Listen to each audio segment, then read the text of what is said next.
자, 지난 시간에 했던 내용이 다소 복잡했던 걸로 제가 기억을 하고 있어요. 그래서 이 부분을 약간 겹쳐서 설명하면서 다음으로 이어가겠습니다.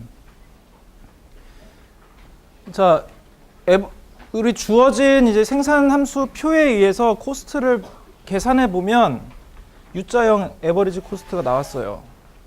그리고 여기에는 이제 그려져 있지 않지만 마지널 코스트 커브가 이렇게 AC 커브의 제일 아래를 반드시 관통해서 지나갑니다. 그리고 최적 생산량은 반드시 어디서 결정이 되냐면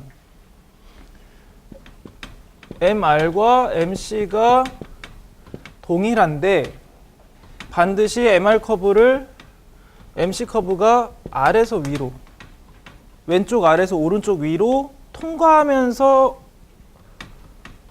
그러니까 일치해야 됩니다. 그러니까 이게 MR이고 이런 모양을 띄어야 돼요. 마지널 레브뉴 커브는 그런데 완전 경쟁 시장에서는 수평선으로 프라이스랑 같습니다. 이게 왜 여기서 최적인지는 예전에 한번 설명드린 적 있죠. 이거는 뭐 다양한 방식으로 설명할 수 있는데 직관적으로 설명하자면 이겁니다. 마지널 레브뉴는 내가 한 단위 더 이제 공급했을 때 얻게 되는 이익의 총합이에요. 그런데 마지널 코스트는 하나 더 생산했을 때 들어가는 비용의 총합이니까 이익이죠. 그러니까 더 생산하는 게 좋아. 반면 이쪽에서는 손해예요. 코스트 더 많이 드니까 얻는 것보다. 그러니까 줄이는 게 이익이에요. 결국은 마지널 코스트와 마지널 레브뉴가 일치한 점으로 갈 수밖에 없습니다. 하지만 이익을 보는 지점이 저 지점이 전부는 아니에요. 이 지점은 가장 큰 이익을 얻는 지점일 뿐입니다.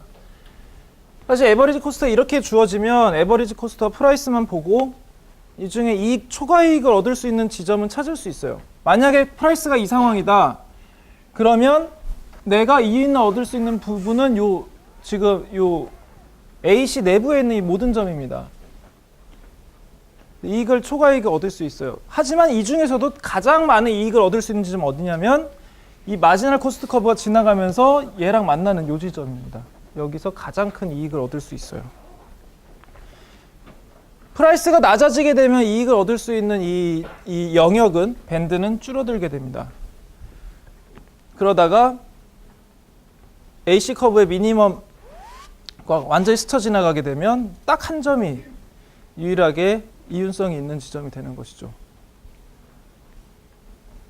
자, 그래서 이때 에버리지 코스트의 가장 아래점을 브레이크 이븐 프라이스다, 손익 분기점이다라고 불렀고, 이 점은 아직 들어가지 않은 기업이 진입할지 말지를 판단하는 지점이다라고 했습니다. 기존의 기업들은 이 지점에서 생산하는 게 이득일 가능성이 있어요. 그래서 그 다음 얘기가 진행이 되는 거죠. 그래서 만약에 에버리지 코스트와 이제 마지널 코스트도 그려져 있죠. 이 상태면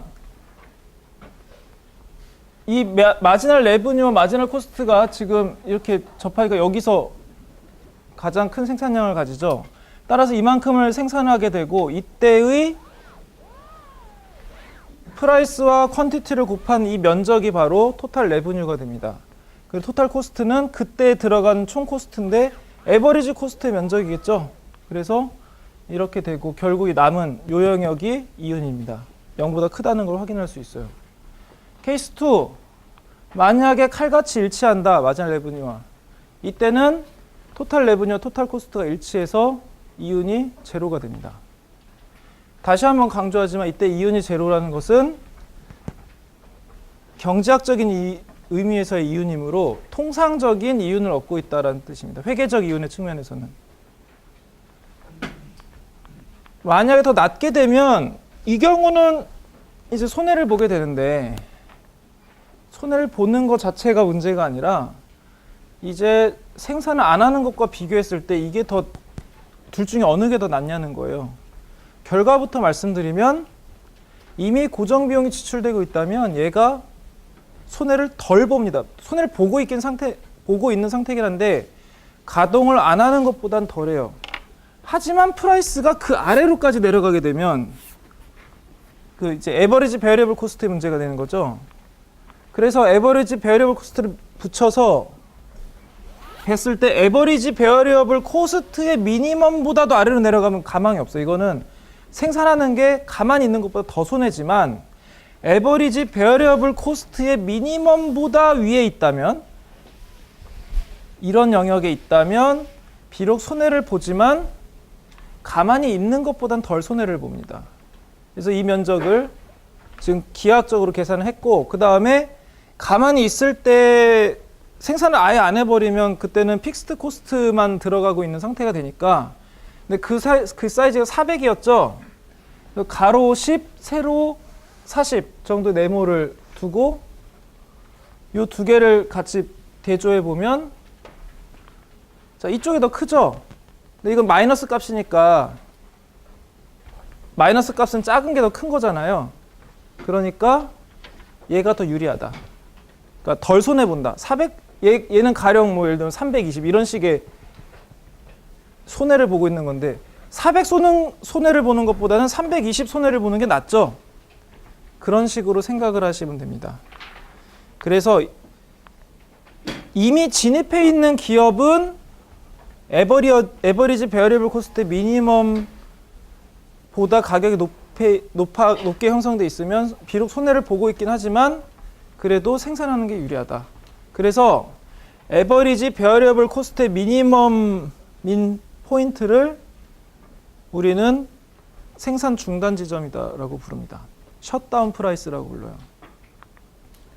그래서 어제 이제 마지막 시간에 보였던 차트가 이거였죠.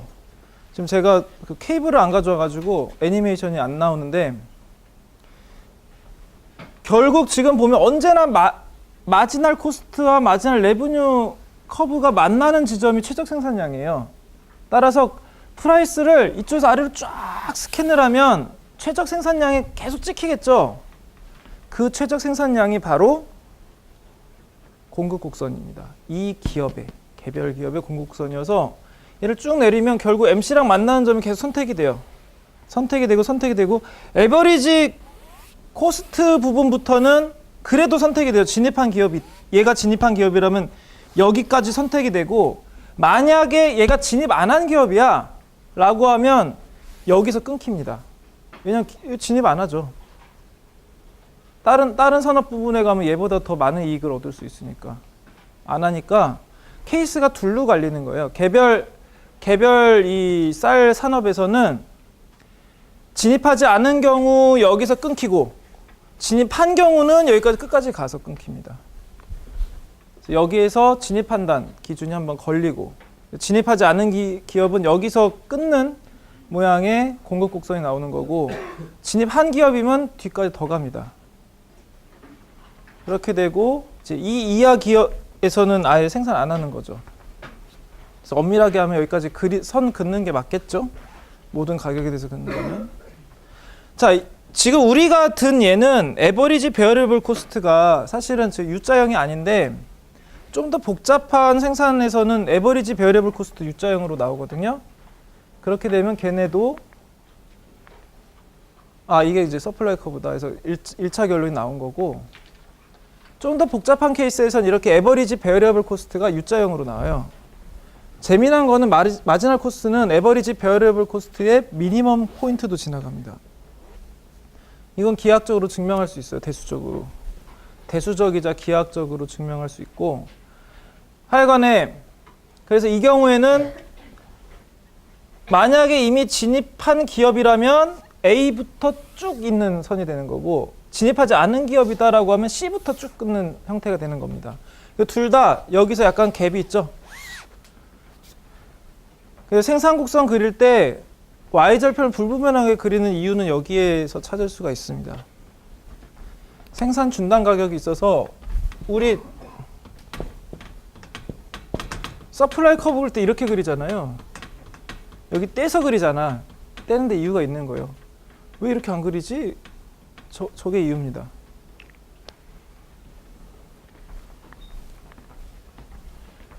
자, 여기까지가 단기. 이자 개별 기업 분석이에요. 이제는 장기로 이제 이어져 보려고 합니다. 만약에 장기에는 픽스드 코스트마저도 조정 가능하죠?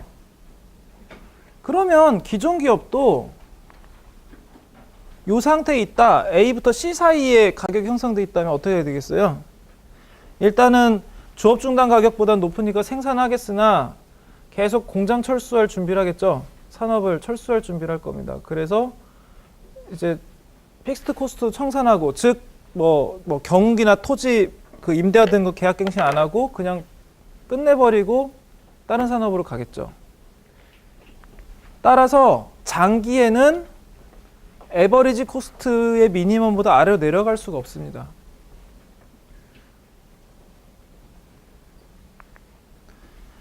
자, 산업 공급 곡선. 산업 공급 곡선이란 건 뭐냐면 지금까지는 개별 한 공급자를 봤어요. 이번에는 그 산업 분야 전체, 그러니까 쌀 산업이라고 했으면 쌀 산업 전체를 보자는 겁니다. 이것도 단기와 장기가 있는데 단기와 장기의 구분의 전제는 뭐였어요? 고정 비용을 변동시킬 수 있느냐 여부였죠. 그 말은 뒤집어 얘기하면 이 산업에 들어가거나 나가는 것이 불가능하다는 뜻입니다. 단기에는.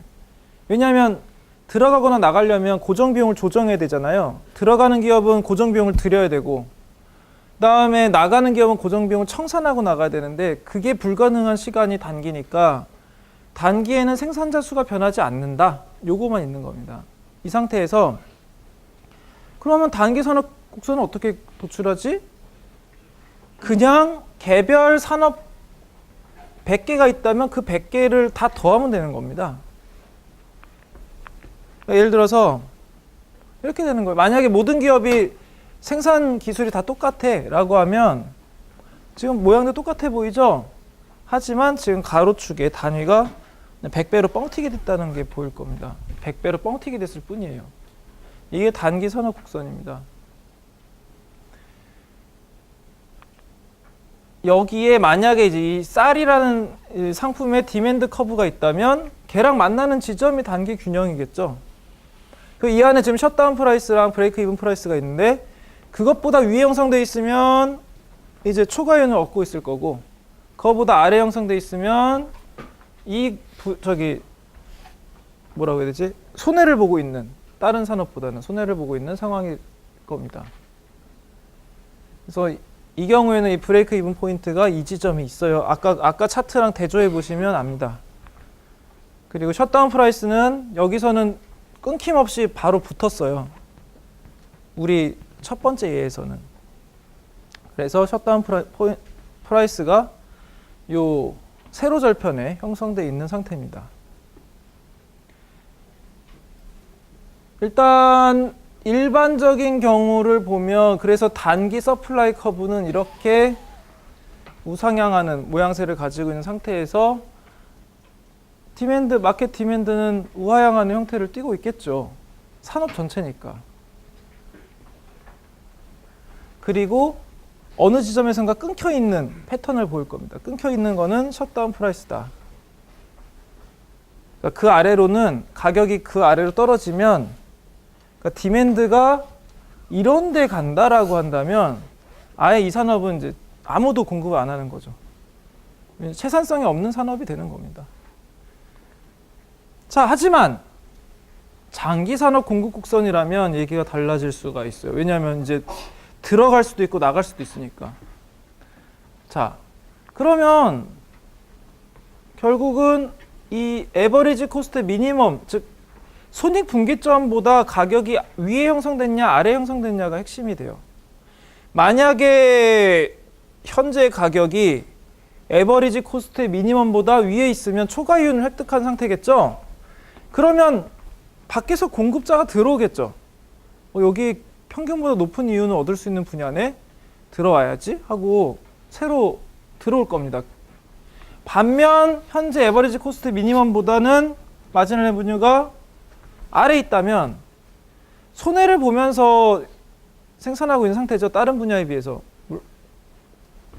가만히 있는 것보다 셧다운 프라이스보다 높으니까 생산하고 있지만 더 이상 이제 초과 이윤을 얻을 수 있지 못하는, 오히려 이제 평균 다른 산업 분야의 평균보다 안 좋은 상황이라면 기존의 기업들이 나갈 겁니다. 청산하고 나가려고 할 거예요. 그래서 공급자들이 들어가면 아까 100개 있는 기업은 100배를 뻥튀기했잖아요. 예를 들어 10개 기업이 들어왔어. 110배를 할 거 아니에요. 그쵸? 그러니까 뻥튀기 하는 정도가 더 세진다는 거예요. 들어갈 때는. 나갈 때는 어때요? 뭐 곱하기 100을 하던 게 10개 기업이 나갔어. 그럼 90배를 하겠죠? 그러면 곡선이 왼쪽으로 이동하는 것처럼 나타납니다. 그래서 이걸 그림으로 그리면 원래 이랬어. 근데 디맨드가 이렇게 형성됐어. 브레이크 이븐 프라이스는 여기야. 즉 에버리지 코스트 미니멈 여기에 있어. 라고 하면 자, 초과이윤을 얻는 상황이죠. 기업이 들어가죠. 자, 브레이크 이븐 포인트보다 위에 형성돼 있으니까 프라이스가 익섹스 프라핏, 즉 초과 이윤을 얻고 있으니까 기업이 더 들어와.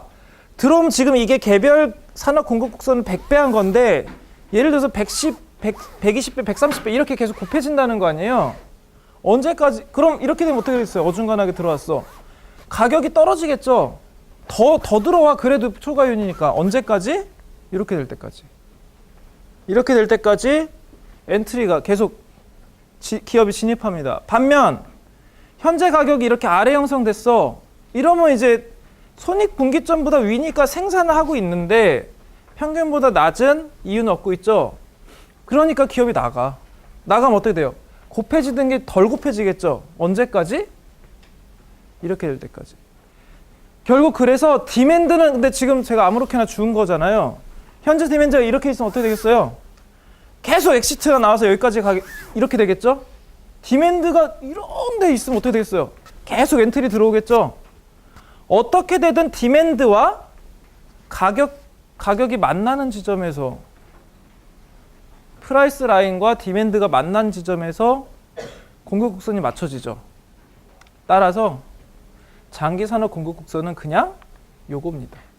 브레이크 이븐 프라이스 라인입니다. 그래서 장기적으로는 브레이크 이븐 프라이스가 된다는 거예요. 어떻게 되든. 진입과 탈퇴가 반복되면서. 근데 브레이크 이븐 프라이스의 속성은 뭐죠? 이윤이 제로라는 거죠. 즉 평균 정도의 이윤을 얻는 상태가 되어버린다. 그래서 뭐 어떤 집이 뭐 예를 들어서 뭐가 있을까? 뭐 뾱뾱이가 뭐 난방에 좋다더라 해서 이제 갑자기 불티나게 팔렸어. 그 상태가 어느 상태겠어요? 이런 상태인 거죠. 불티나게 팔렸어. 그러면 이제 많은 기업들이 뾱뾱이를 생산하겠지. 맞춰주는 겁니다. 그래서 결국은 아무도 모르게 이렇게 폭발적으로 성장할지 모르고 뾱뾱이를 만들던 회사는 한동안 초과 이윤을 얻게 돼요. 하지만 이제 인근에 비슷한 기업들이 들어오면서 그 초과 이윤도 사라지게 되죠.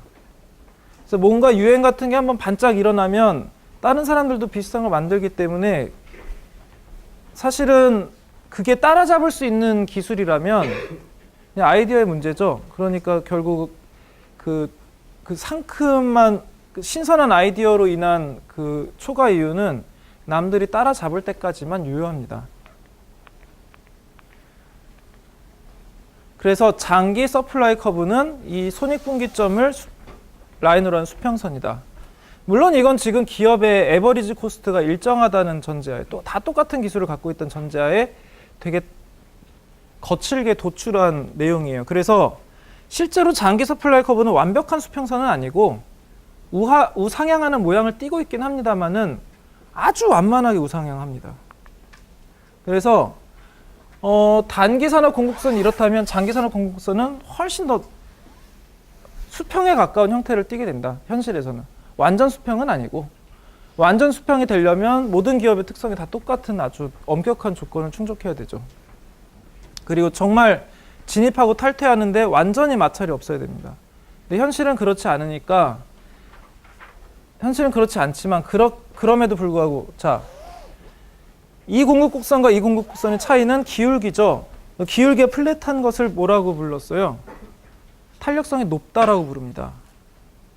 우리 수요곡선 때 한번 했죠. 기울기가 수평에 가까울수록 탄력성이 높다. 공급 곡선도 마찬가지예요. 수평에 가까울수록 탄력성이 높습니다.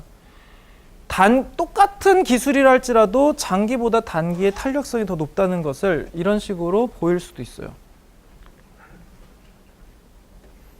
더 탄력적입니다. 그래서 이것에 이제 지금까지 구한 장기 균형을 완전 경쟁 시장에서 장기 균형을 요약하자면, 그리고 그것의 의미를 이야기하자면, 모든 기업의 마지널 레브뉴, 한 개를 팔았을 때 추가로 얻게 되는 이익은, 단순 이익은 프라이스 그 자체다. 이거는 완전 경쟁 시장의 두 번째 조건. 무수히 많은 공급자와 판매자가 있을 때 성립하는 거고, 일물일가도 전제가 돼야겠죠. 그리고 장기적으로는 모든 기업의 이윤이 제로가 된다. 이거는 진입과 탈퇴가 자유롭다는 조건 4에 의한 거죠. 그리고 완전 경쟁 시장의 장기 균형은 이윤이 제로다, 파레토 효율적이다. 의미는 뭐냐면 이 시장에서 이 상품을 공급할 수 있는, 지속 가능하게 공급 가능한 가장 많은 양을 공급합니다.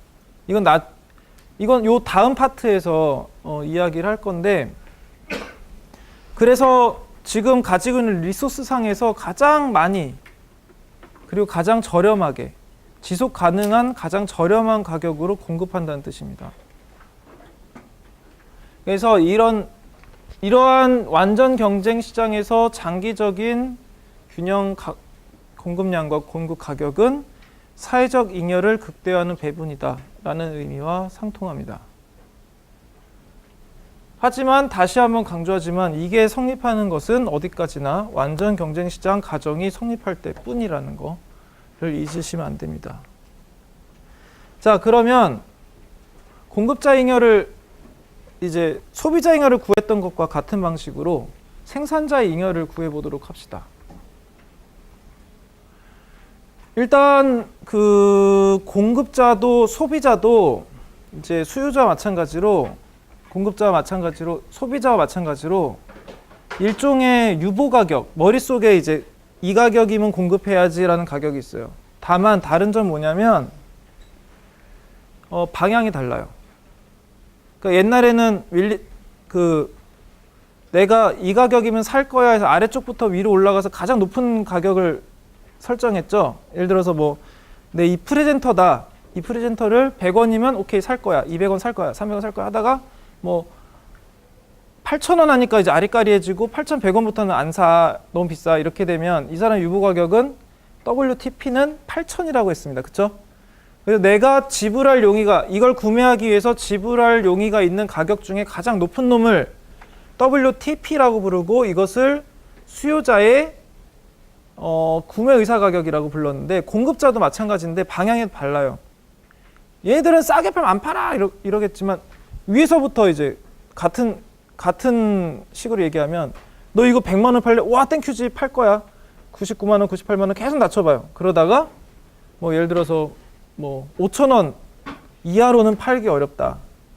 수지가 너무 안 맞는다라고 해서 5,000원에서 멈추게 되면 그 공급자는 5,000원이, 즉 내가 공급할 수 있는 모든 가격들 중에 가장 낮은 가격이 바로 이 사람의 공급 의사 가격. 그걸 이제 유보 가격이라고도 부르고 WTA라고도 부릅니다. Willingness to Accept. 공급 의사 가격.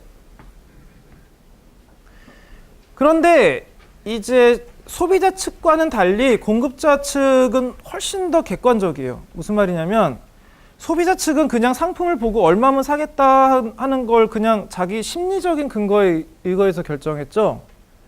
그런데 공급자는 이윤을 정확하게 계산할 수 있기 때문에 이 이윤이 평균보다 높으냐, 내 세컨 베스트보다 높으냐랑 비교를 해서 그렇다라고 하면 공급하는 거거든요. 아니면 세컨 베스트가 이제 세컨 베스트가 아니게 되니까 개를 하겠죠.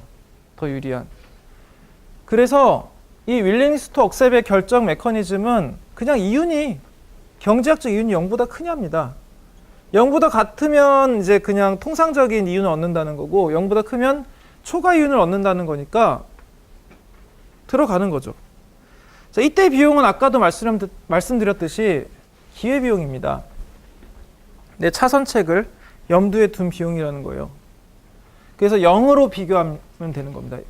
0과 같으면 업계들과 비슷한 이윤을 얻는 거고, 0보다 크면 업계들보다 더 많이 얻는 거고, 업계들보다. 그 다음에 0보다 작으면 업계들보다 적은 이윤을 얻는 거죠. 그래서 WTA 결정은 그냥 그렇게 되는 거고, 다만 이제 시장에서 어떤 가격이 형성됐을 때 내 공급이사는 나는 이걸 공급하는데 5,000원이면 공급할 거야 라고 생각했는데 시장에서 뭐 9,000원에 형성이 됐어요. 그러면 나는 사실은 내 기업, 개별 기업은 4,000원만큼의 이익을 얻는 거죠. 그것을 생산자 잉여라고 부릅니다. 그래서 소비자 잉여를 구한 거랑 같은 방식으로 다 할 수 있어요. 자, 이번에는 이 만년필을 이제 5명의 공급자가 있는 거예요. 얘네들은 셀러예요, 셀러. 바이어가 아니라 셀러예요. 그래서 지금 A 같은 친구는 $5면 오케이. $5 높으면 당연히 더 공급하겠죠. 하지만 뭐 $4면 공급 안 하겠죠. B라는 아이는 $15예요, 그게. WTA가.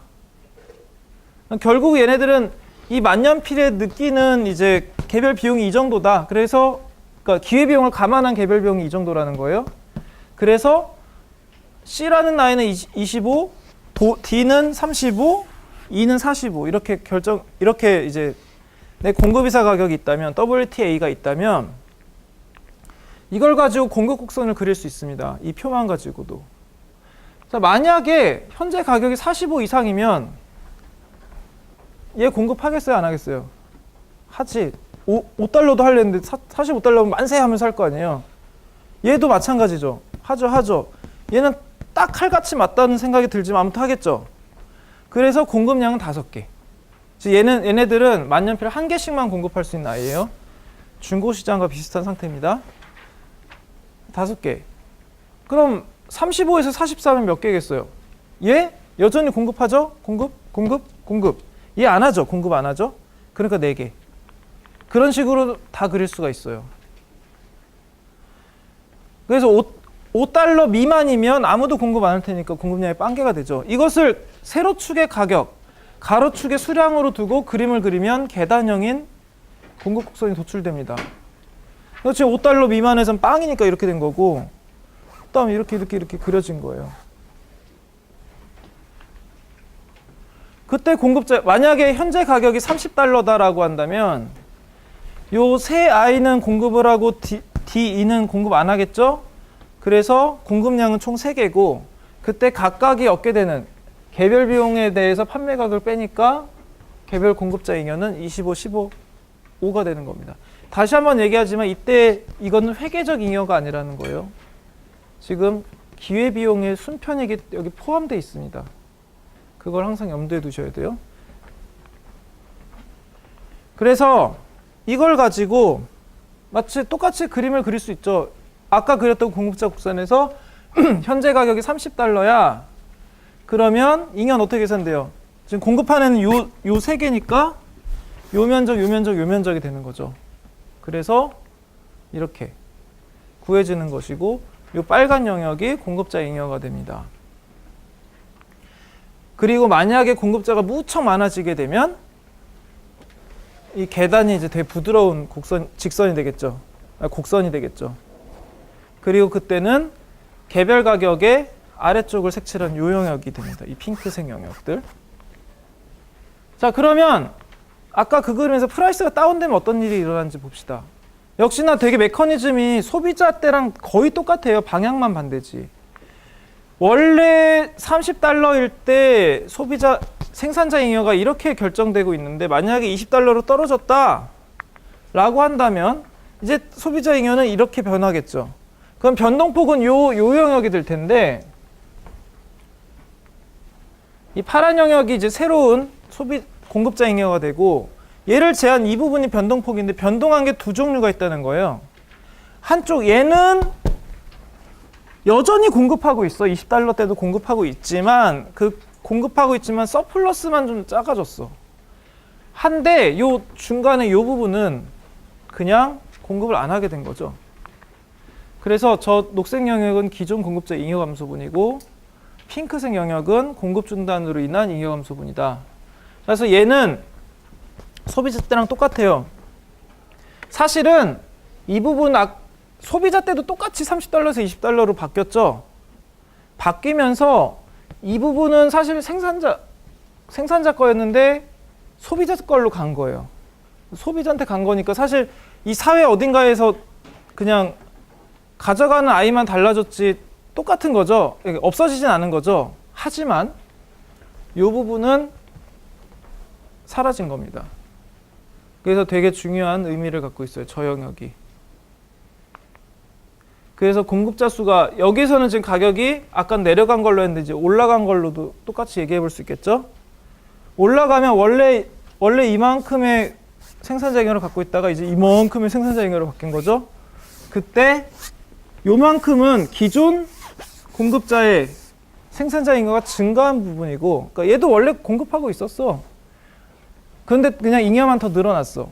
얘네들은 새로 들어왔죠. 가격이 올라가면서 유리하게 느껴지니까 이제 더 많이 들어온 겁니다. 이 부분은 없던 공급이 새로 생긴 거예요. 따라서 저 부분은 새로운 셀러가 들어오면서 생긴 겁니다. 이거는 없다가 생긴 거랑 마찬가지예요.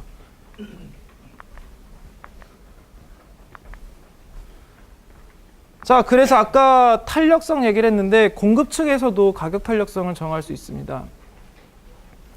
소비자의 가격 탄력성, 소비의 가격 탄력성과 미묘하게 다른 지점이 하나 있는데 뭐냐면 절대치 기호를 안 붙이고 있죠. 근데 얘네들은 무조건 플러스예요. 그래서 이거는 또 절대치 의미를 붙일 의미가 없습니다. 부호가 정보량을 안 가지고 있어요. 어쨌든 탄력성이란 놈은 설명 요인의 변화율분의 설명 당하는 요인의 변화율이기 때문에 설명 요인인 가격의 변화율이 분모에 있고 설명 당하는 공급량의 비율이 분자에 있다는 걸 알 수가 있습니다. 이런 가격 탄력성은 결정 요인이 이렇게 설명할 수 있어요. 먼저 생산 요소, 즉 내가 이걸 생산하는데 필요한 것들, 뭐 도구나 아니 노동자, 그 기술을 가진 노동자들이 얼마나 쉽게 얻을 수 있느냐에 따라서 탄력성이 영향을 미칩니다. 당연히 쉬울수록 탄력성이 높아져요. 쉽다는 건 뭐예요? 들어가기 쉽다는 거죠. 예를 들어서 커피 전문점 같은 경우에 지금처럼 자동 에스프레소 머신이 나오기 전에는 자격증을 딴 바리스타, 꽤 고급 직업입니다. 커피 내리는 그 기술을 훈련을 습득한 사람을 고용해야만 했어요. 아무래도 그때는 탄력성이 낮았겠죠. 하지만 이제 에스프레소 머신이 들어오면서 에스프레소 머신을 작동하는 아주 간단한 1시간도 안 되는 교육만 받아도 이제 아르바이트를 뛸 수 있게 되는 거예요. 그 어느 정도 품질을 가진 커피를 내릴 수 있게 되고, 그러니까 탄력성이 높아졌죠. 그 결과 어떻게 됐어요? 커피 전문점이 엄청나게 많이 늘었죠. 한국에서도 그런 상황이 관찰되고 있죠.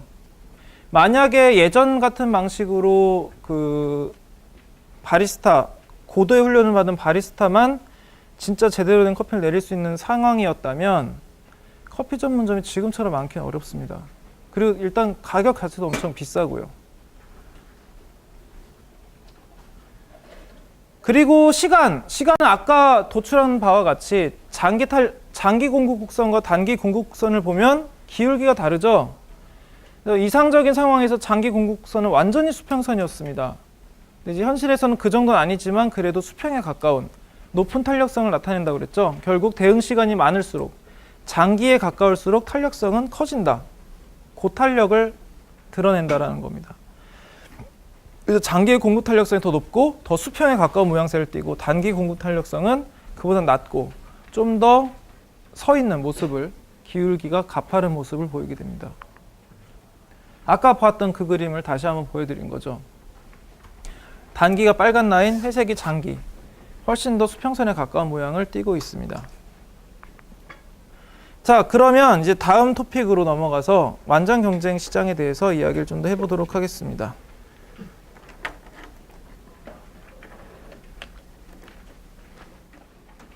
그래서 완전 경쟁과 효율성에 대한 이야기를 좀 하고 나서 조세와 자중 손실, 공평성과 효율성 얘기를 이어서 하도록 하겠습니다. 자, 완전 경쟁의 효율성. 아까도 약간 언급하긴 했죠. 그 얘기를 좀 더 자세하게 하자는 거예요. 일단 우리가 그렸던 소비자와 생산자 잉여를 한 그래프에 모아 그린 상태입니다. 지금 보이시는 그림은. 그래서 어떤 마켓에서 디맨드 커브와 보상 수요수 이런 거 잊으시고 저는 전체 개요만 그린 거예요. 오른쪽 우상향하는 이제 그 공급선이 있을 때 프라이스가 형성이 되면 그보다 윗 영역을 색칠하면 소비자 잉여가 되고 그보다 아래 영역을 색칠하게 되면 생산자 잉여가 됩니다. 그리고 이 둘을 합치면 이 사회가 이 시장으로부터 얻게 되는 총 잉여가 나오겠죠. 이 총 잉여를 가장 크게 만드는 것이 효율성이 높다라고 보는 겁니다. 이 부분을 소셜 서플러스, 사회적 잉여라고 부릅니다. 자, 이제부터는 하려는 건 뭐냐면 이 완전 시장 상태인 이 상태보다 사회적 잉여를 더 크게 만들 수가 없다는 걸 증명하려고 합니다. 그냥 직관적으로, 러프하게 증명을 한번 해보려고 해요. 그래서 증명의 단계를 이렇게 보려고 합니다. 먼저 소비 상태를 여기서 한 번만 바꿔봐요. 한 소비만. 그 다음에 공급자에게서 공급을 하나만 바꿔봅니다. 그 마지막으로 공급량을 조금 바꿔봐요. 그랬을 때 어떤 일이 일어나는지 보는 겁니다.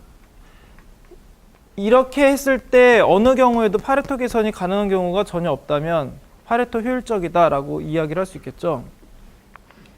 자, 먼저 소비 재배분. 자, 완전 시장 균형 상태에서는 모든 소비자는 둘 중에 한 카테고리로 들어가요. 약간 바보 같은 얘기겠지만 소비를 한 소비자와 소비하지 않은 소비자로 나뉩니다. 그쵸? 자, 이 상태에서 상태를 최소 하나만 바꾼다는 것은 소비한 소비자와 소비하지 않은 소비자의 상황을 바꾸는 거죠. 즉 소비한 소비자 하나를 끄집어내, 랜덤하게 하나 끄집어내고 소비하지 않은 소비자를 하나 끄집어내서 소비하지 않은 애는 소비하게 만들고 소비한 애는 소비하지 않은 상태로 만들어 보는 거예요. 그랬을 때 개선할 수 있는 상황이 한 상황이라도 있다면 그건 파레토 개선이죠. 그렇지만 그런 경우가 하나도 없다면 파레토 개선이 불가능하다는 뜻이죠. 그래서 해봐요. 그래서 여기 지금 이 디맨드 커브 전체에서 이것보다 이쪽에 있는 애들은 소비를 한 애들입니다. 그쵸? 이쪽은 소비를 안 한 애들이에요. 그래서 이 중에 아무나 하나 찝어가지고 둘을 바꿔. A는 소비했던 애인데 소비 안 하게 만들고 B는 반드시 소비하게 만듭니다. 그러면 A는 원래 35만큼의 이익을 얻고 있다가 소비 안 한 상태가 되니까 플러스 5만큼의 잉여를 얻고 있었는데 뿅 하고 사라졌죠. 마이너스 5, 사회적 잉여가 줄어들었죠. 얘는 반대로 강제로 소비를 하게 만들었으니까 어떻게 돼요? 30만큼은 비용을 지출하게 만드니까 얘는 마이너스 5만큼 사회적 잉여를 얻게 되죠. 즉 사회적 잉여 5만큼이 줄어들게 되죠. 전체로 합치면 사회적 총잉여는 10만큼 줄어요.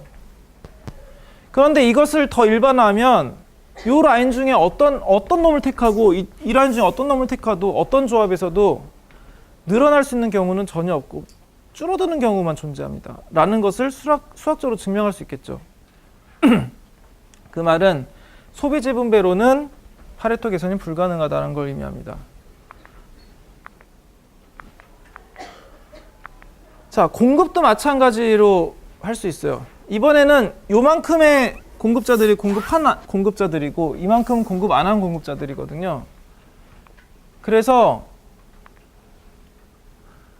X 중에 하나를 골라서 공급 못하게 만들고 Y 중에 하나를 골라서 공급을 하게 만들면 역시나 총잉여는 감소하면 감소했지 증가할 수는 없다는 것을 보일 수 있습니다. 따라서 공급은 어떻게 재분배해도 개선할 수가 없다. 근데 마켓 참가자는 전체가 공급자 아니면 소비자죠. 그 다음 만약에 공급량을 변화시킨다면 어떨까? 공급량 변화는 수량을 강제로 공급 수량을 줄일 수도 있고 강제로 늘릴 수도 있죠. 자, 강제로 늘리게 되면 소셜 서플러스는 줄어들어요. 보시다시피. 그쵸? 강제로 늘리게 되면 늘어났는데 우와 면적 늘어났다고 좋아하시면 안 되죠. 요 영역은 네거티브 면적이에요. 그러니까 얘랑 쌤에서 지워줘야 돼요. 상수에서 지워줘야 되니까 늘지 않았습니다. 그래서 어떤 경우를 바꾸더라도 거래량 조정은 사회적 총잉여를 증가시킬 수가 없어요. 따라서 완전 경쟁 시장에서는 사회적 총잉여가 극대화된다. 그래서 행위자들이 개별 이익을 최대화하는 방향으로 열심히 행동하다 보면 결국은 사회적 이익도 최대화된다. 이걸 파레토 효율성이다라고 부릅니다. 그리고 이러한 효율성은 중앙 통제 없이 그냥 미시적 주체들이 근시안적으로 행동했음에도 불구하고 달성됐다는 게 특이한 점이죠. 그래서 이것을 아담 스미스가 보이지 않는 손이라는 비유를 써서 표현한 적이 있습니다. 근데 유의하실 건 뭐냐면 국부론 같은 책이 보이지 않는 손에 대한 책은 아니라는 거예요. 그 메인 주제는 아니었습니다. 전체에서 한 번인가 언급되는 그냥 비유일 뿐이에요. 분배의 공정성을 보장하지 못한다는 점도 주목하셔야 됩니다. 파레토 효율성의 문제예요. 그 분배 공정성을 보장 못한다는 것은. 이런 때 작동하는 것이 바로 가격입니다. 상품들의 가격이 매겨지는데 오랫동안 거래를 하게 되면서 경제 주체들의 가격들이 계속 변하게 되는 거예요. 그래서 상품들이 되게 성공적이고 뭔가 사람한테 수요가 많이 유지되게 된다면 당연히 가격은 유지되거나 더 높아지는 방향으로 작동할 겁니다.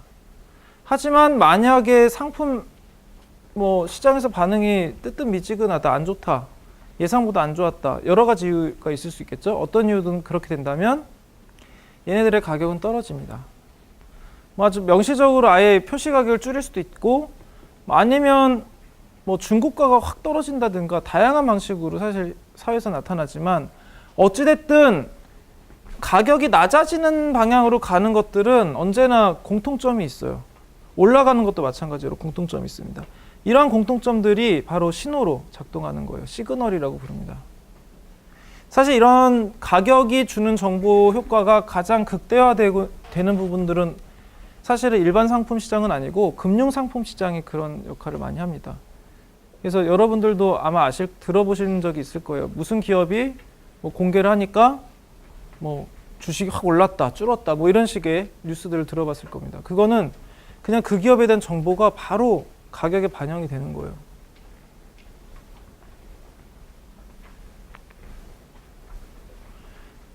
그래서 지금까지는 경쟁시장 경제라고 했는데 이제 이거를 그래서 끼케야 한 시장 정도 본 거죠. 이걸 전체로 확대를 할 수가 있습니다.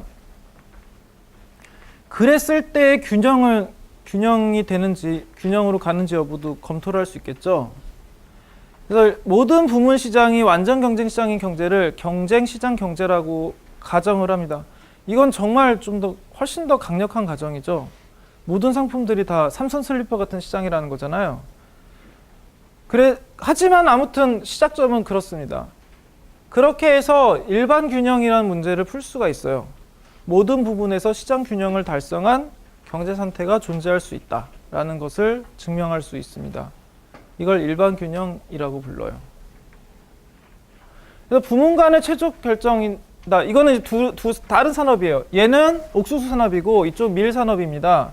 만약에 밀 산업에서 VMPL은 뭐예요? 이건 Value of Marginal Product of Labor. 그러니까 그냥 여러분들 노동자 1인당 평균적인 생산성 가치라고 생각하시면 돼요.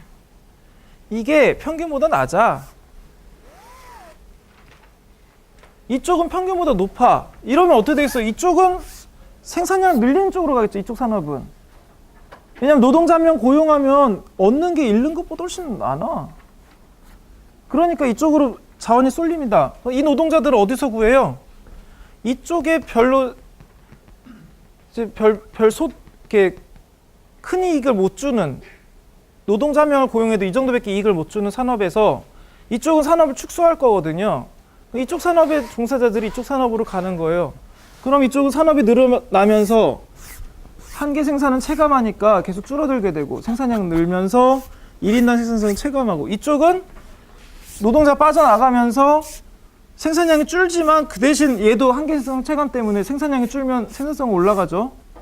노동력이 줄어들면, 생산량이 줄어들면 생산성은 증가하거든요. 그렇게 됨으로써 서로 조정해 나간다는 거예요. 서로 같은 수준이 될 때까지. 부문 간에서. 자, 이 PPF라는 말이 갑자기 나왔는데 이건 좀 이따 설명을 드리고, 이거는 생산 가능 경계라는 뜻입니다. 그러니까 이 경제의 모든 리소스를 동원했을 때 생산할 수 있는 부분들을 막 찍는 거예요. 점으로. 좀 이따 보여드릴 거예요. 생산의 효율성이라는 것은 이런 PPF라는 놈으로 이렇게 그리게 되면, 그 PPF라는 그 경계, 프론티어니가 경계잖아요. 그 경계선상에 현재 경제가 위치해 있다면 효율적인 상태다라고 할 수 있습니다. 그건 그림을 보면서 이야기를 하는 게 더 나을 것 같아요. 생산 가능 곡선이라는 것은 두 재화만을 생산한 경제에서 다른 한 재화의 생산량을 고정한 다음에 나머지 생산량이 얼마나 되는지를 체크하는 겁니다. 그래서 만약에 어떤 경제가 코코넛과 물고기만을 생산할 수 있어요. 이런 경제가 있다면 이 점의 이 부분의 의미는 뭐냐면, 얘가 물고기는 한 마리도 안 잡은 상태에서 코코넛만 주구장창 집중하면 최대 30개까지 얻을 수 있다는 거예요. 그리고 예를 들어서 만약 물고기를 20마리 잡은 상태에서 코코넛을 열심히 따면 25개를 딸 수 있다는 뜻입니다. 이런 식으로 찍었더니 어쨌든 우하향하는 모양으로 나오겠죠. 이때 의미는 뭐냐면, 요 파란 선은 결국 얘가 모든 노력을 다했을 때 얻을 수 있는 것들의 총합인 거고, 요 안쪽은 예를 들면 물고기는 10마리 잡고 코코넛 5개 딸 수도 있잖아요. 이 정도 능력이 있으면. 나머지 탱자생에 노는 거지. 그러니까 이 경우는 도달 가능한 영역이에요. 여기 석칠된 영역들은. 하지만 있는 리소스를 전부 써서 생산한 건 아니니까 효율적이진 않다라고 부릅니다. 나중에 여기 이 그림에서 효율적이지 않다를 어떻게 그래프로 나타낼 수 있는지는 말씀을 드릴 거예요. 그리고 이 파란 경계는 도달 가능하면서 효율적이다. 리소스를 전부 사용했다. 남김없이 생산해. 라는 거고, 이 하얀 영역은 이쪽 영역보다 더 나을지 몰라도 도달할 수가 없습니다. 이 경제에서는. 그래서 가능성이라는 것은 도달 가능하냐, 피지블하냐, 생산량을 실현할 수 있느냐의 질문에 yes라고 한다면 가능하다는 거고, 그 다음에 효율성은 리소스를 다 썼냐 이거예요. 그리고 뒤집어 얘기하면 파레토 효율적이다의 원래 의미를 살려서 어떤 생산물, 다른 생산물의 감소 없이 내가 타겟으로 삼고 있는 생산물의 증가가 가능하냐. 만약에 감소 없이 생산자가 가능한 파레토 개선이 가능하다는 뜻이죠. 그래서 파레토 비효율적이다라고 부릅니다. 하지만 생산의 감소 없이 생산물 B의 생산 증가가 불가능하다면 그 경우는 파레토 효율적이다라고 얘기할 수가 있는 거죠. 왜냐하면 파레토 개선이 불가능하니까. 그래서 이 PPF의 내부냐 경계있냐 자체는 실현 가능성을 결정짓고요. 그다음에 PPF의 경계 있느냐 아니냐는 이제 효율성을 따지게 되는 지표로 사용이 됩니다. 그런데 일반 균형은 이런 PPF의 측면에서 봤을 때도, 즉 파레토 효율의 측면에서 효율성을 검토했을 때도 산출량 수준이든 모든 수준에서의 효율성을 달성한다라는 것을 증명할 수가 있습니다. 다만 이 얘기는 다소 복잡하니까 우리는 그냥 결과만 알아두고 넘어가는 걸로 하겠습니다. 그래서 그 완전 경쟁 시장에서는 이런 개별 최종 생산물의 다양한 수요 곡선들을 막 보면서 그것의 균형인 상태를 보게 되고, 그 다음에 각 산업에서의 요소들, 생산 요소에 대한 수요 곡선을 따짐으로써 이 모든 점들의 수요와 공급, 마켓을 따지는 상태에서 이것들이 순환할 때 서로 어떤 이제 균형 수렴 메커니즘이 존재하는가라는 걸 보는 겁니다. 그래서 균형의 존재성은 확실히 증명을 한 상태입니다. 다만 이제 균형으로 수렴하냐에 대해서는 근원적으로 증명이 불가능한 영역인 걸로 알고 있어요. 자, 다음 이슈는 세금입니다. 아까 이제 거래가 사라졌다고 했었잖아요. 그걸 가지고 조세제도에 좀 응용을 해서 이야기를 하려고 합니다. 자, 일단 이것을 하기 위해서는 상황을 먼저 설정을 해야 되는데요. 자, 지금 검토하고 있는 건 소비세입니다. 그래서 어떤 상품을 소비하면 그에 대해서 세금을 내야 돼. 그걸 소비자한테 부과했어요. 자, 주의하실 건 뭐냐면 여기서의 프라이스는 텍스 없는 프라이스입니다. 그러니까 담배를 한번 생각해 볼까요? 담배 소비세를 소비자한테 부과했을 때는 보통 담배 가격이 올라가는 형태로 나타나죠. 여기서는 그런 게 아니라 만약에 담배가 2,500원에서 4,000원이 됐다면 담배 가격은 그냥 가게에서 2,500원에 사. 대신 한 값 살 때마다 나는 동사무소에 2,000원씩 내야 돼. 요거예요. 그러니까 약간 비현실적이지만 이 상황입니다. 그러면 여전히 나는 편의점에서 2,500원에 담배를 사지만 사실 난 살 때마다 2,500원 내야 되잖아요. 국가에다가. 그러니까 같은 2,500원인 담배가 아니죠. 이 사람이 느끼기에는 4,500처럼 느끼겠죠. 그래서 디맨드가 그 2,000원만큼 아래로 떨어지게 됩니다. 그런데 그것을 이제 소비자행위와 생산자행위의 변화분으로 보면 2,000원만큼 개당 2,000원이니까 정확히 2,000원만큼 떨어져요. 텍스만큼, 텍스 사이즈만큼. 그러면서 이 소비자행위 생산자행위가 면적이 바뀌게 됩니다. 이렇게.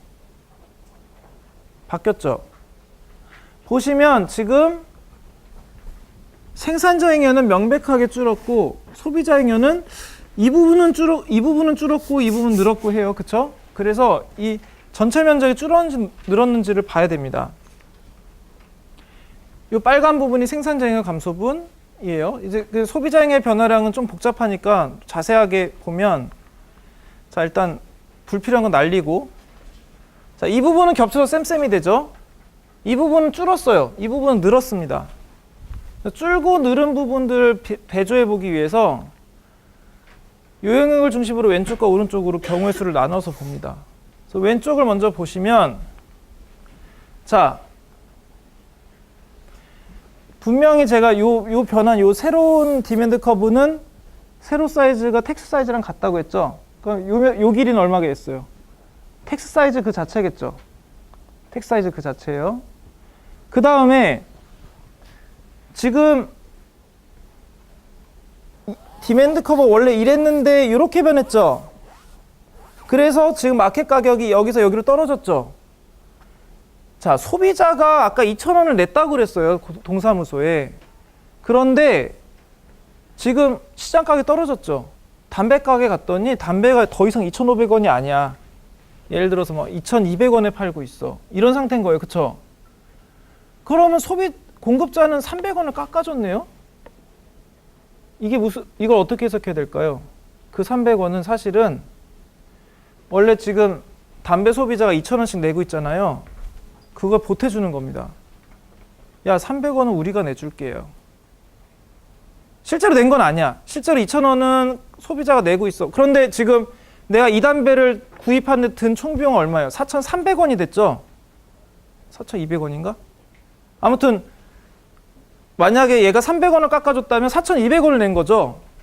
그러면 실질적으로는 나는 정부에 2,000원을 내가 명목으로 내고 있지만 담배 가격이 300원 싸졌으니까 사실은 공급자가 300원 내준 거예요. 나는 1,700원 내고 공급자가 내주고 2,500원 거래한 거랑 비교해보면 똑같잖아요. 동등하잖아요.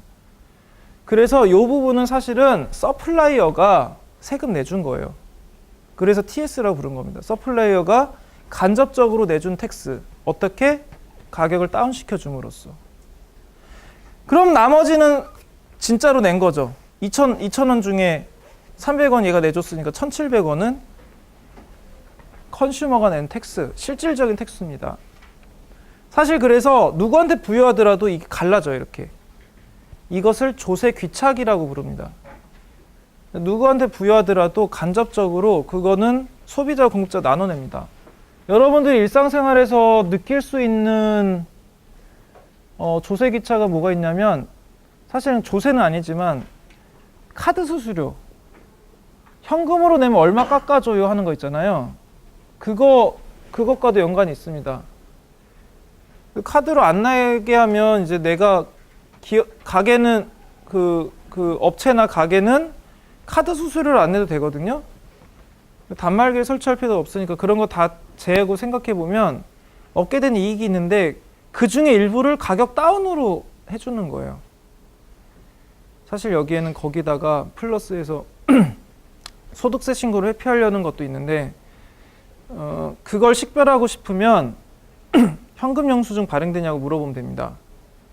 발행해주면 그거는 이제 진짜 지금 우리가 말한 이 상황에 가까운 상황이고, 내가 카드 수수료를 안 내는 것으로 얻는 이익의 일부를 가격 깎는 걸 분배하는 거고, 만약에 뭐 다양한 이유로 결과적으로 그 현금 영수증을 발행 안 해준다면 사실은 소득세를 신고하지 않고 누락시키려고 하려는 가능성이 높아요. 뭐 진짜로 단말기가 고장났을 수도 있겠죠.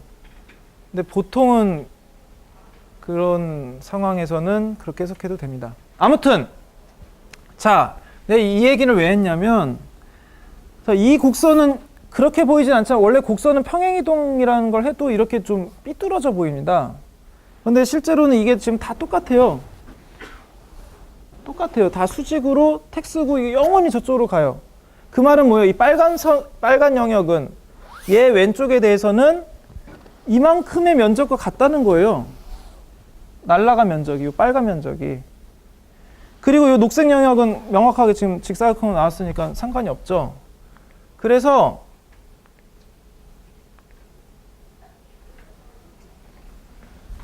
이만큼에서 요만큼을 빼면 상쇄되잖아요. 남는 건 뭐겠어요?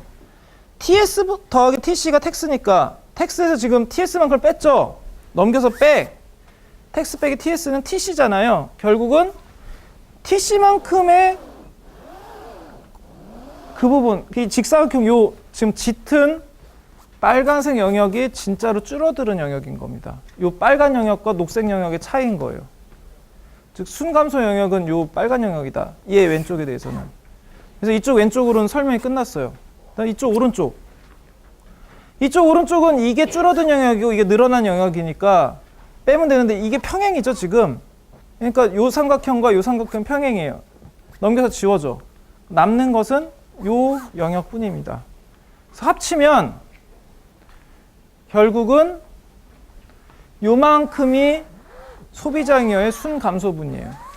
이거는 사실 이게 곡선으로 해서 너무 복잡해졌는데 여러분들은 집에 가셔서 직선으로 해보세요. 그러면 훨씬 쉽게 알 수 있습니다.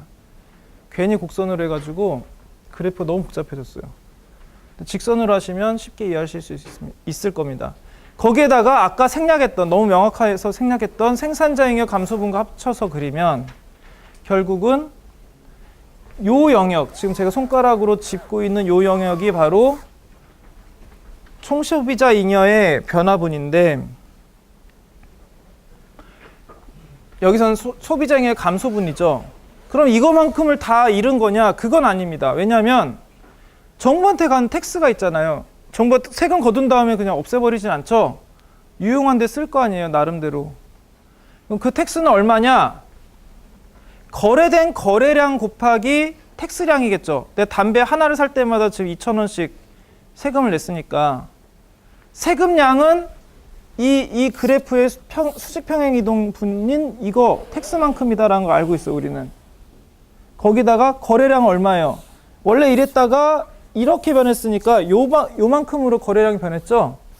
그러니까 이만큼이 바로 아이고 텍스량이 되는 겁니다. 요 회생량이. 그러니까 이건 어디로 간 게 아니에요. 그러니까 낭비가 아닙니다. 어딘가로 간 거예요. 정부한테 간 거예요. 저 소비자 잉여량 감소량을. 문제는 이게 다가 아니죠. 지금 둘 비교해 보니까 이 삼각형 부분은 그럼 뭐냐? 이 감소량은 조세가 도입된 것 때문에 시장 자체가 사라진 겁니다. 그래서 요게 바로 비효율의 척도입니다. 자중 손실이라고 불러요. 이 부분을.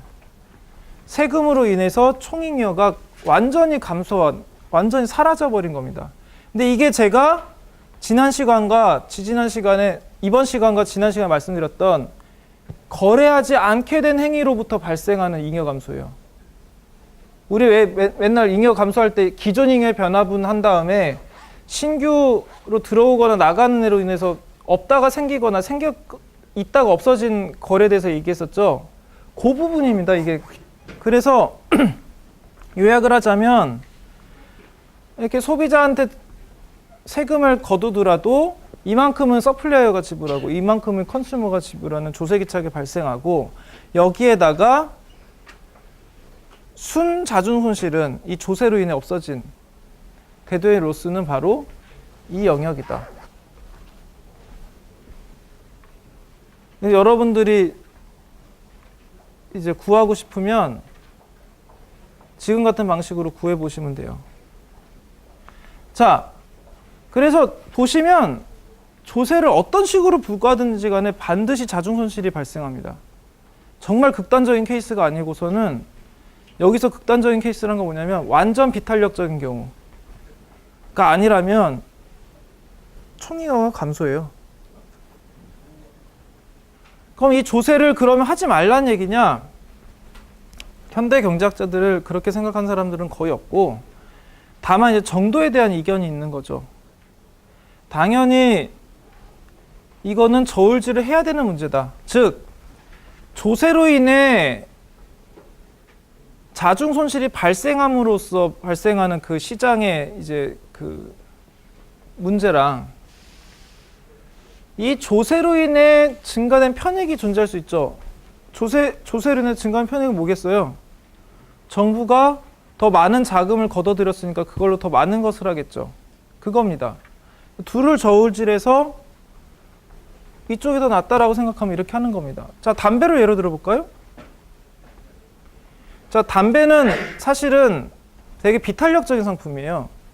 그냥 흡연자들은 되게 강한 그 니코틴 의존도를 보이기 때문에 거의 마약에 준하는, 그래서 못 빠져나옵니다. 대부분 생물학적으로 화학적으로 잡혀 있어요. 노예예요. 노예야. 그래서 담배 끊는 게 되게 힘듭니다. 그런 사람들이 담배 2,000원 올린다고 안 피겠어요? 피죠. 그래서 그 탄력성을 계산해 보면 0.15가 나와요. 마이너스 0.15. 무슨 뜻이냐면 담배 10% 가격이 오르면 수요량은 1.5% 감소한다는 겁니다. 고작 1.5% 감소해요. 10%는 올렸는데. 그러니까 지금 40% 가격이 올랐잖아요. 2,500원에서 4,500원으로. 그랬을 때 대략 한 6, 7% 감소한 거예요. 그러니까 감소는 했어. 그런데 40% 올린 거에 비하면 턱없이 부족한 비율이죠.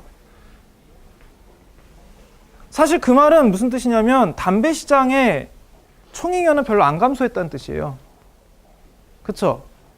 그 상황에서 조세로 인해 조세는 엄청 많이 거두게 됐거든요. 거의 조 단위를 더 거뒀습니다. 그러니까 편익은 더 클 수도 있죠. 이걸로 이제 뭐 저소득층 지원을 한다든가 더 보람찬 일을 쓸 수도 있는 거죠. 아무튼 그래서 정부의 역할에 대한 평가, 이 부분이 사실은 달라요. 조세로 인해 이제 감소하는 총잉여 감소량에 대해서는 크기가 추정이 대략 비슷할 테지만, 그래서 얻을 수 있는 게 뭐냐에 대한 평가가 다르기 때문에 이제 정부의 역할을 긍정적으로 평가하는 경제학자들과 부정적으로 평가하는 경제학자들 사이에서 이 값이 차이가 나기 때문에 조세를 더 걷자, 뭐 예를 들어 법인세를 인상하자, 이런 식의 논쟁에 대해서 이견이 달라지는 겁니다. 그래서 결국 자준손실은 세금으로 인해 나오지 않게 된 거래와 상관이 있으므로 탄력성이 높을수록 자준손실이 큽니다. 그래서 수요 공급선이 직선일 경우에 자준손실은 그냥 삼각형의 면적이 되죠. 그래서 계산해 보면 2분의 1 TQX다. TQX에서 QX는 뭐냐면 아까 그 발생하지 않게 된 거래, 그겁니다. 그림으로 보시면 이런 거죠. 자, 만약에 텍스를 이만큼을 걷었어 라고 하면 딱 요만큼으로 그으시면 돼요.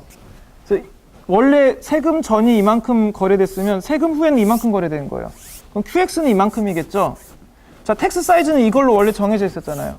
따라서 T 곱하기 QX는 이망적이고 이거의 절반인 이 부분이 바로 자중 손실이 되는 거죠. 이거는 지금 둘 다 어느 정도 탄력적인 상황 마켓입니다. 그래서 자중 손실이 되게 크다는 걸 알 수 있어요. 하지만 이렇게 양쪽 다 어느 정도 비탄력적이면 똑같은 양의 세금을 부과했는데도 불구하고 시장의 영향이 별로 안 크죠. 이게 담배 시장이고 이거는 어떻게 보면 일반 시장 같은 거라고 생각하실 수 있겠죠. 극단적으로 완전히 이제 그 둘 중에 한 상품이라도 완전 수직으로 서버리면 아예 마켓이 변동이 없습니다. 그래서 사실은 이런 성격을 강하게 드러내고 있는 시장에는 이미 많은 세금이 들어가 있어요. 부담이 적잖아요. 세금을 부과할 때 걱정이 없잖아요. 별로. 자중수술이 적으니까. 그래서 이런 고율의 세금이 어디에 또 붙어 있어요? 술에 붙어 있죠. 도박에 붙어 있죠. 또 어디 붙어 있지? 휘발유에 붙어 있어요. 그래서 얘네들은 탄력성이 되게 낮아요. 휘발유 갖고 있던 차가 휘발유 이렇게 올랐어 이러고 내일부터 경유 넣어야지 이러면 안 되잖아요. 차 안 가잖아. 등유 넣어야지 이러면 더 안 가고. 그런 거랑 마찬가지예요. 얘네들도 바꾸기가 쉽지가 않습니다.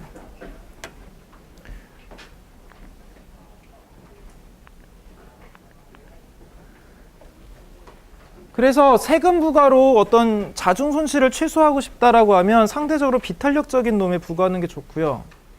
그다음에 세금 부과를 통해 특정 행위를 줄이는 게 좋다면 탄력적인 놈에 부과하는 게 좋겠죠. 그래서 얘네들을 목표로 하는 것의 대표적인 세가 이제 특별 소비세 같은 겁니다. 그래서 사치제 같은 거에다가 그 세금을 붙이는 건데 이건 문제가 있긴 해요. 이것도 부작용의 가능성이 좀 있습니다. 자, 얘기를 더 해야 되는데 약간 남았죠. 근데 시간이 다 됐으니까 나머지는 다음 시간에 이어서 하도록 하겠습니다.